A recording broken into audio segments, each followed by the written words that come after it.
ഇതിനെക്കുറിച്ച് പല സ്റ്റഡീസും തന്നെ പറയുന്നത് medical science without emotional intelligence.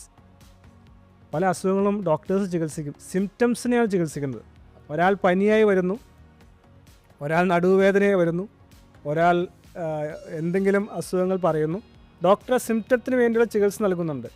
പക്ഷേ ഒന്ന് ആന്തരികമായി പരിശോധിച്ച് കഴിഞ്ഞാൽ മനസ്സിലാക്കാൻ സാധിക്കും, ഈ അസുഖത്തിൻ്റെ തുടക്കമെന്ന് പറയുന്നത് മനസ്സിൻ്റെ എവിടെയോ ഉണ്ടായിട്ടുള്ള ഒരു അബറേഷനോ ട്രോമയോ ആണ് എന്നുള്ളത്. ഇതിനെ പൊതുവെ പറയുന്നത് സൈക്കോസൊമാറ്റിക് ഡിസോർഡേഴ്സ് എന്ന് പറയാറുണ്ട്.